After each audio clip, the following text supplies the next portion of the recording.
Hello there and welcome back. In the previous videos, we've been focusing on the hypothesis testing for single population parameters, such as the mean, proportion, variance, and standard deviation. So pretty much how those stories went is we have a population, let's call this population A, and let's assume that there's some parameter that we're interested in studying. For example, the proportion of A that is associated with some category or observation. So what we usually do is we go in this particular sample and we collect a sample from this population, and then we construct a point estimate based on the sample that estimates this particular parameter. So typically, as we've already shown, an unbiased estimator for the population proportion would be the sample proportion p hat A. And then we did a couple tests or constructed a confidence interval, a test statistic, or a p-value in order to conduct the hypothesis test that the claimed value of the proportion PA was equal to some value. Now what we're going to be doing is looking at a couple different populations. So let's consider another population, let's call it B, and we're going to be looking at the difference between their parameters. So we're going to be starting off, at least in this video, with the differences between two proportions, and then we're going to be looking at the differences between variances and the differences between means, since those are the three most common parameters that are used at least in the elementary level of statistics. So if we have two parameters or two populations that we want to compare, what are we going to do? Well, we need to go into this other population and select a sample. Let's call it SB. And then there's going to be a point estimate for PB, and let's call that just P hat B. So let's assume that we're interested in testing the null hypothesis that the population proportions for PA and PB are equal. So let's just start off with the basic two-sided alternative. So the alternative to PA being equal to PB would be equal to PA is not equal to PB. Now, this is a little more difficult because notice we're comparing two parameters. Not just one like we were doing before where we say, oh, the population proportion PA is equal to 50% or something like that, where we're comparing one parameter to a constant. Now we're comparing two parameters to each other. So one easy way we can do hypothesis testing on two parameters is to create a single parameter that sort of relates the two.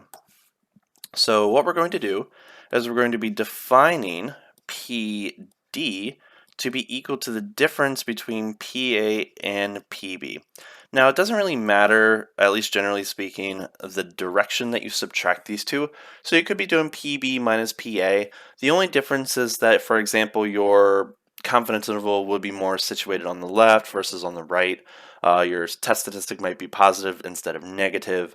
If you're working on a two-sided hypothesis test, the p-value won't change. But generally speaking, all your conclusions will be equivalent, just mirrored from each other.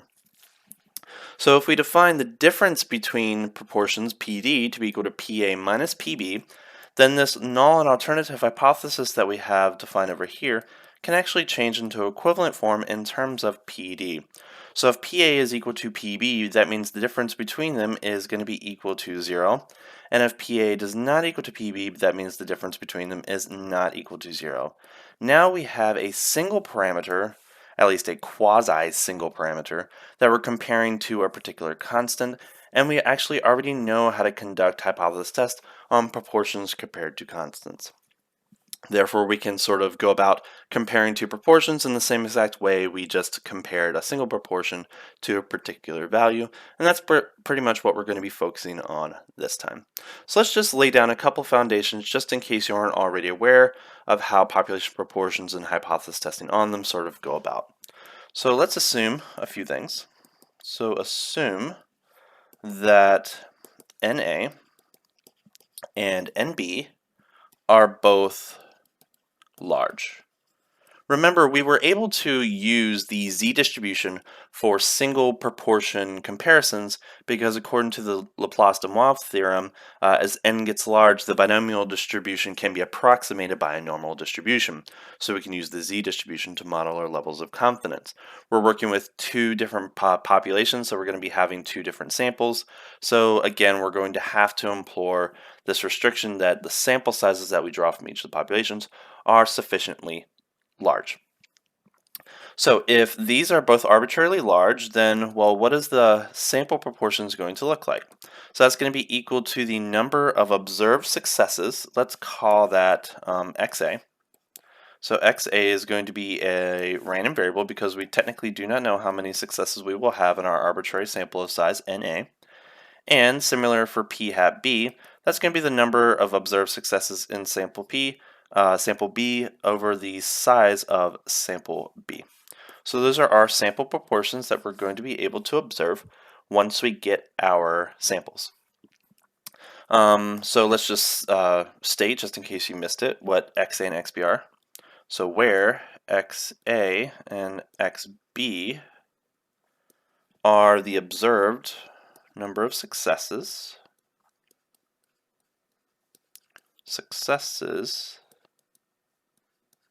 in samples, and let's also mandate that these samples are independent as well.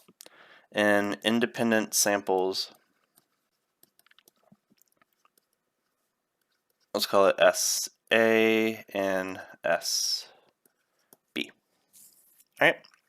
So if that is the case, that means the distribution for the number of successes should be approximately binomial, right? So that means XA and XB should be approximately binomial. And if NA and B are large, then they're approximately going to be modeled by a normal distribution. So that gives us some framework to do hypothesis testing. Now, what we're trying to go for is we're trying to do hypothesis testing on the differences between proportions, right? So we need to define a point estimate for PD. So what is a point estimate? So point estimate for PD. And remember, PD was defined to be equal to PA minus PB. So a point estimate for PD should be, well, maybe, possibly a good choice. P hat D, where P hat D is defined to be equal to P hat A minus P hat B. Right, so that's the difference in sample proportions. Right, so possibly. So if that's our point estimate, well, we need to make sure that this point estimate is unbiased, and we need to figure out the standard error associated to using this point estimate as an estimate for that particular difference parameter. So let's just look at those and see what we get, because we definitely need that standard error formula once we start doing like test statistics and so forth. So is the expected value of P hat D actually equal to PD? So what is P hat D? So P hat D is going to be equal to the difference between P hat A and P hat B by definition. So since P hat A and P hat B are both numbers, we can distribute the expected value over that. So that's going to be equal to the expected value of P hat A minus the expected value of P hat B. We've actually already shown that P hat is an unbiased estimator for P, therefore this is just going to be equal to PA minus PB, and that's of course by definition the definition of the difference between population proportions. So we have that expected value P hat D is equal to PD, therefore that means P hat D is an unbiased estimator for PD. That's a great thing. If it's not, that means we need to fix our calculations and our statistics, sort of like the sample variance formula divided by n-1 sort of fixes that. But everything is working fine here so far. Now we just need to figure out what our standard error is. So since this is an unbiased estimator for the parameter of interest, we can first find the variance of this estimator and then take the square root. That's going to give us the standard error. So what's that going to be? So the variance of P hat D, which is just going to be equal to the variance of P hat A minus P hat B. So we're assuming that these variables are independent random variables. So if they're independent random variables, that means the covariance between P hat A and P hat B is going to be equal to 0. Therefore, the variance can simply distribute over the sum while we're squaring this constant of -1 in front of P hat B. So that's going to be equal to the variance of P hat A plus the variance of P hat B. And we actually already know the variance formulas for sample proportions. That's just going to be equal to PA times 1 minus PA all over sample size of A plus PB, 1 minus PB all over NB. So that is the variance of the difference in proportions. That means the standard error for using p hat d as an approximate for PD is just going to be equal to the square root of p hat a, 1 minus pa, all over NA. Keep in mind these sample sizes need not be the same. And that's going to be PB times 1 minus PB all over NB. Do note that the standard error formula is very similar to the single parameter comparison, where we pretty much just have this leading term only, right? But now we have two samples and we're just adding up those variances together and then taking the square root. So it's very, very nice. So that's our standard error formula. So how would we conduct hypothesis testing? So we can of course calculate the test statistic if we want to. So the test statistic, remember, is usually, at least for means and proportions, is always going to be equal to the point estimate minus the claimed value of the parameter all over the standard error of the estimate used to approximate that test statistic for that statistic for this associated parameter PD. So if this is the case and we assume that these sample sizes are large, then we know that this test statistic is going to follow a z-distribution, or a standard normal distribution, some people call it, at least approximately. Now, what is PD0? So PD0, remember, is actually equal to 0 because we're claiming that PA is equal to PB, which forces that PD is equal to 0. Therefore, we can actually rewrite this test statistic, since we're comparing it to the null hypothesis that they are equal, to be the test statistic is going to be equal to P hat D all over the standard error of P hat D. So the test statistic is very nice. And then since we're using a z-distribution, so let's assume that we get a test statistic hanging out up there. And let's assume we're working with a two-sided alternative, so that means our negative z statistic is going to be there. Then our p-value is just going to be the area to the right of those particular numbers, right? So that's going to be our p-value, which we find the same exact way as we had before, so nothing really changes there. Now keep in mind this formula, p hat d, or the standard error of p hat d, is going to be equal to the square root of PA, 1 minus PA, all over NA, plus PB, 1 minus PB, all over MB. Now we have another issue, and remember when we discussed the confidence intervals for proportions, we didn't know, and we generally don't know, the values of these particular parameters. So not only is there one parameter that we need to know, but two. But keep in mind, this is the analytical formula for the standard error of the estimate. So what we can do is we can estimate this just like we did before. So this is going to be sometimes referred to as the Wald estimate for the standard error of P hat D. And that's where we just approximate PA with P hat A and PB with P hat B. So it's the same exact thing as we had before. So that means we're going to have that the standard error for P hat D is going to be approximately equal to the square root of P hat A times 1 minus P hat A, all over the sample size of A, plus P hat B, 1 minus P hat B, all over the sample size of B. So that is the Wald estimate for the standard error of the estimate for P hat D. And then we can construct our confidence interval, test statistic, and p-values as we need. So how would we construct our confidence interval? So that means our margin of error is just going to be equal to the z-critical value for our hypothesis test times the standard error of the estimate for P hat D. So let's assume we choose the Wald approximation for that. Once we have our margin of error, that means the confidence interval under some level of confidence C for PD is just going to be equal to P hat D minus epsilon, P hat D plus epsilon. That's going to be our confidence interval.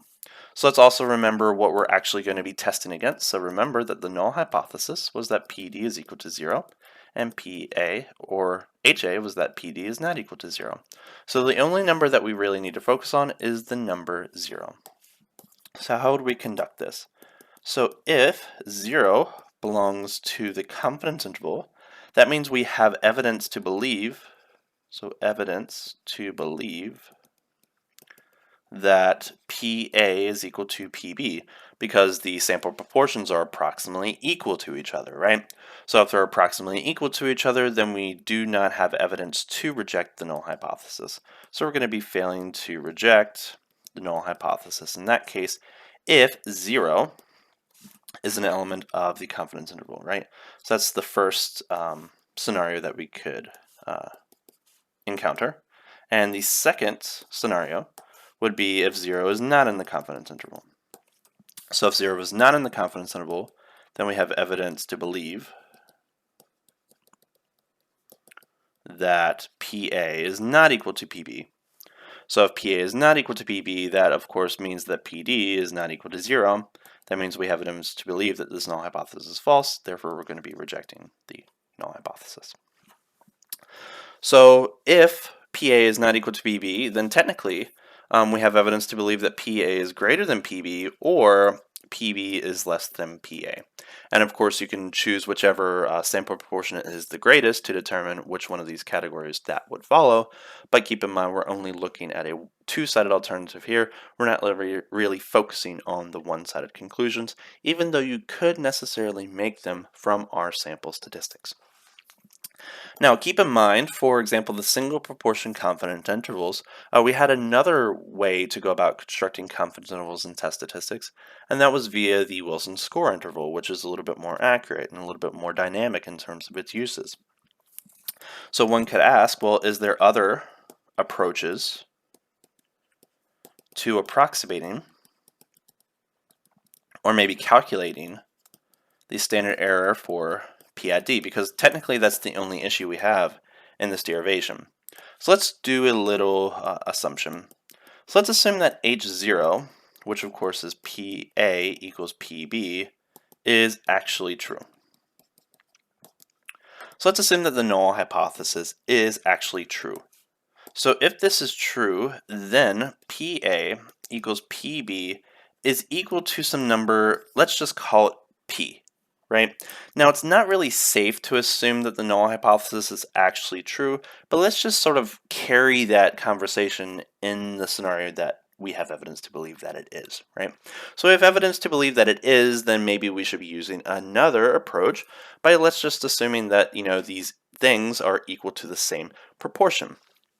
So if we assume that this is indeed true, what we can actually view this as is, well, if you have this population here and this population here, and we have two samples that have the same exact proportion, we can virtually pretend that these two samples are actually independent samples from the same population, where that same population is the population that has this particular percentage P.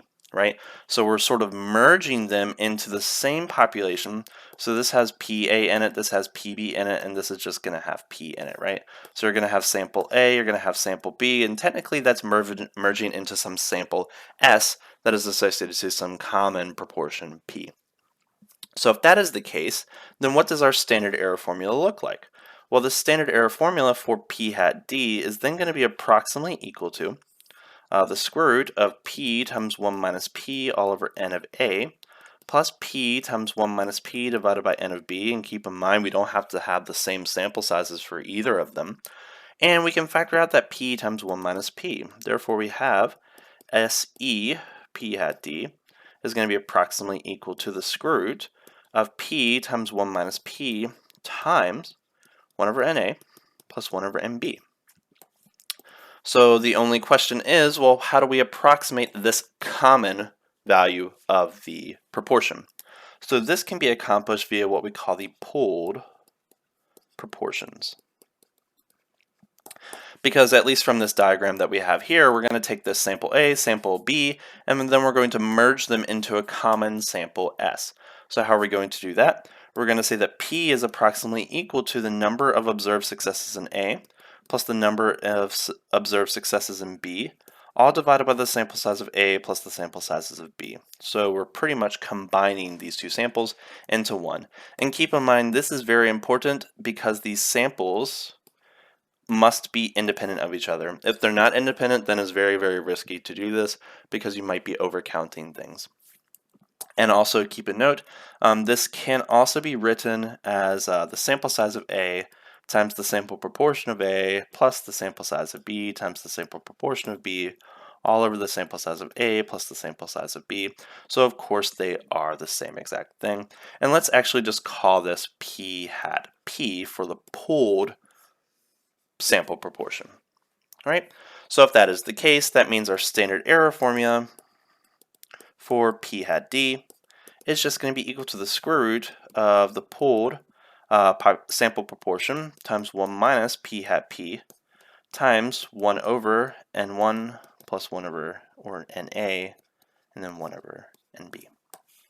So that is the formula for the pooled proportion approach to the standard error approximations. And then we can calculate our epsilon for our margin of error formula for confidence intervals. Our test statistic then changes its denominator into this form, and then we can calculate p-values if we want. But this gives us at least two approaches to construct hypothesis testing for the differences between proportions. Now let us take a look at a couple examples on how we can actually execute these calculations to analyze these claims. Suppose you are interested in studying the percentage of company employees that are happy with their job, and let's assume that the probability of committing a type 1 error is set to be equal to 8.5%. This type 1 error is of course going to make sense once we state the null and alternative hypothesis formally, but let's just assume that that's what we're going to choose ahead of time. Let's assume that we're going to sample different people from these two different companies. So we're going to sample 27 people from A, 32 people from B.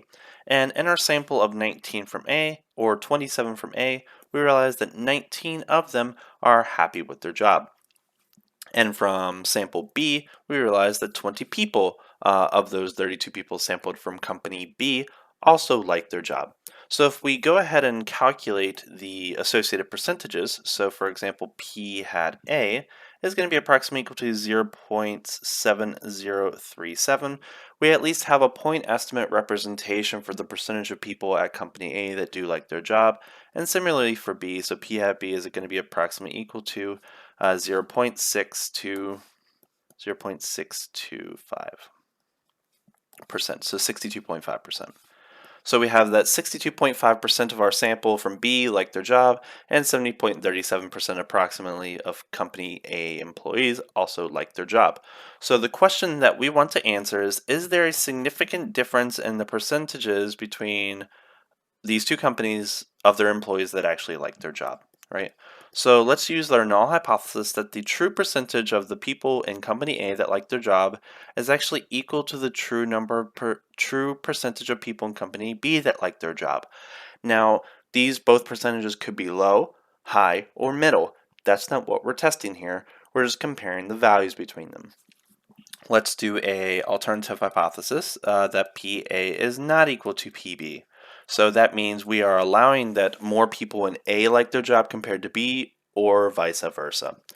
Okay, and then you can interpret the type 2 error and type 2 error from that particular statement.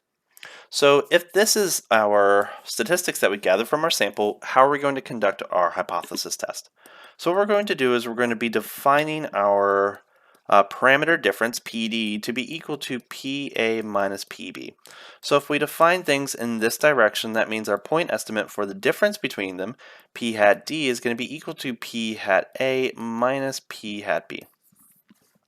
So once we have that, then what is going to be our sample differences between proportions?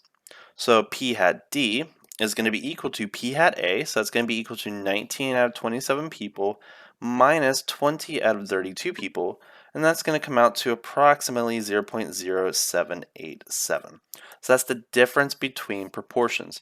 Keep in mind that this perspective is equivalent to H0, that PD is equal to 0, and alternative is that PD is not equal to 0.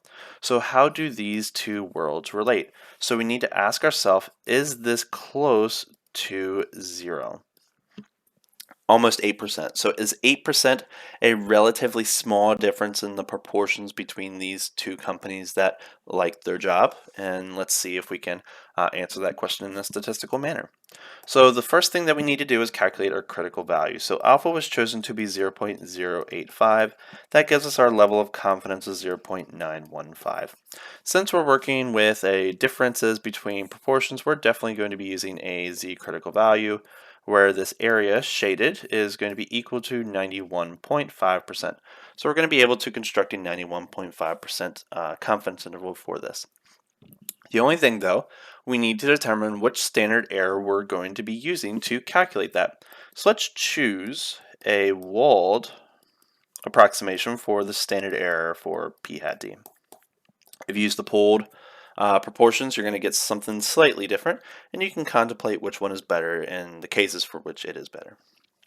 So if we choose the Wald standard error, or some people just refer to this as the classical or the standard one, that means the standard error associated using p hat for d is going to be approximately equal to, again, p hat a times 1 minus p hat a all over the sample size of a plus p hat b times 1 minus p hat b all over the sample size of b.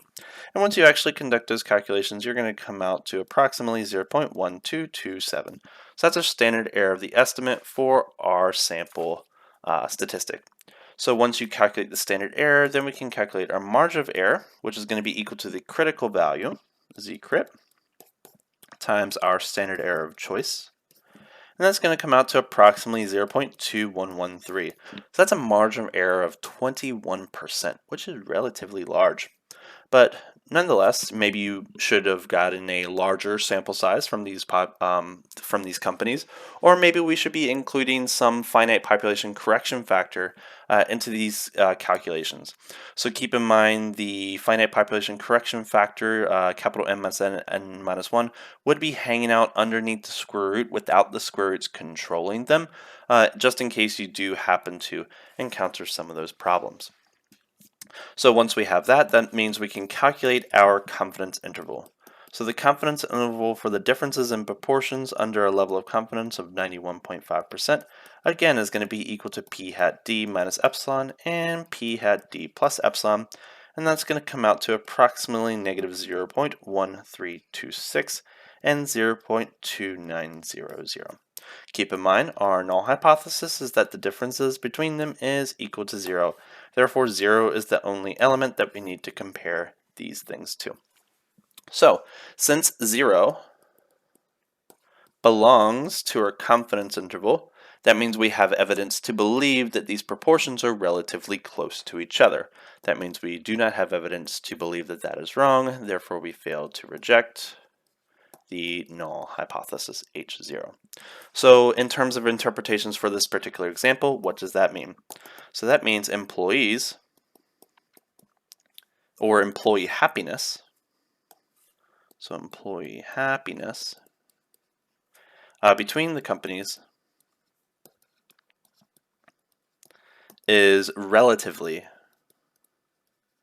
the same. And when I say relatively the same, it doesn't imply something necessarily bad. If you do, for example, a single proportion comparison to a number with some threshold value to determine whether that impression is bad, good, or neutral, then you can sort of match the two into the same corresponding world. So that means both are good, both are bad, or both are neutral. Nonetheless, they're both relatively the same. And that's the interpretation of how we would go about doing a hypothesis test for the differences between proportions using a Wald estimate for the standard error of the estimate for the differences in proportions. Suppose you are interested in studying to see if there is a significant difference in the percentage of people that have fully recovered after car accident injuries via two different physical therapy routines. And let's assume we want our alpha value to be 3%. So we're going to look at two different routines for PT. So we're going to survey 43 people via one routine and 52 people of a second routine. Let's call them A and B respectively. So from our 43 candidates for type A, 39% of them fully recovered after their car accident via this PT routine. And nextly, for our candidates, our 52 candidates from type B, 37 of them fully recovered after their car accidents via this PT routine. So let's look at the percentages just to see what those look like. So the percentage associated to A that fully recovered was 90.7%, which is, I don't know, good, bad, that's up to you to determine. And the percentage under physical therapy routine B that recovered is 71.15%. So now the question becomes, is there a significant difference between these two physical therapy routines? And if so, which one appears to be worse? So at least from the statistics, you should be able to have some idea of how this is going to play out, which is why you should choose your alpha before you calculate this sample. But let's just go ahead and construct our confidence interval and see what it actually comes out to. So our null hypothesis is that these routines are the same, or they produce the same exact outcome. That means they're equally good, equally bad, or equally meh. So let's assume that the percentage that comes out fully recovered after each of these physical therapy routines is the same. So that is PA and PB are equal to each other. Let's go with an alternative hypothesis that PA does not equal to PB. We're going to be defining our proportion to be in the exact same way. So PD is going to be equal to PA minus PB. So if we define that, then our equivalent alternative and null hypothesis is that PD is equal to 0, and the alternative is that PD does not equal to 0. That is, there is not a significant difference, and there is a significant difference. So we have our alpha value, so we should be able to readily calculate our critical value for our distribution of confidence. Since we're working with a two-sided alternative, that should not be difficult at this stage. So alpha is going to be equal to 3%, therefore C is going to be equal to 97%. So since we're working with proportions, that is supposed to look like a normal Z distribution. So we just need to figure out what is the critical value associated to that particular number. So again, that's just the 1 plus C over 2th percentile for the standard normal distribution. So you should be able to find that to be equal to, the critical value, is going to be equal to 2.1701. So once we have our critical value, now we should be able to construct our standard error of the estimate, then our margin of error, then our confidence interval. Last example, we used our Wald estimate for our standard error. Let's go ahead and use our pooled proportions. All right. So let's use our pooled proportions estimate for SEP hat D. So when should you use the pooled proportions over the Wald estimate? So remember, the premise for the pooled proportions is that the proportions are assumed to be equal to each other. So if you are highly confident that these routines will produce the same exact outcome, it might be more appropriate to use a pooled proportions value rather than a Wald estimate value for our standard error for PID. So if we use a pooled proportions version, so what's that going to be? So remember, P hat P is going to be equal to the number of observed successes in A plus the number of observed successes in B divided by the sum of the sample sizes for A and B. So that's going to be approximately equal to, so we had 39 in sample A, we had 37 in sample B, out of a total of 43 in sample A and 52 in sample B. And you should find that that's going to be equal to 80%. So if that is the case, what is going to be our standard error associated to P hat D? So that's going to be approximately equal to, remember, P hat P times 1 minus P hat P times 1 over the sample size of A plus 1 over the sample size of B. So that's our standard error, and you should find that that's approximately equal to 0.0824. And then our margin of error, remember, is our Z critical value times our standard error of the estimate for P hat D. And that's going to come out to approximately 17%. All right. So once we have that, then we can calculate our confidence interval. So therefore, our confidence interval for PD under our level of confidence of 97%, remember, is going to be equal to P hat A minus P hat B. So have we calculated that here? So P hat A, P hat B, oh, we didn't calculate that. So let's just go ahead and calculate that now. So P hat D, our point estimate for the difference, is going to be equal to P hat A minus P hat B. So that's going to be 97% minus approximately 71%. You're going to find that it's equal to 0.1954. Right? So once we have our point estimate for our confidence intervals, so that's going to be P hat D minus epsilon, and then P hat D plus epsilon. And that's going to give us the confidence interval 0.0165 up to 0.3744. Also, remember, what are we comparing this confidence interval to? So we're trying to show that there is a significant difference if we're trying to show that, these actually do produce different outcomes, right?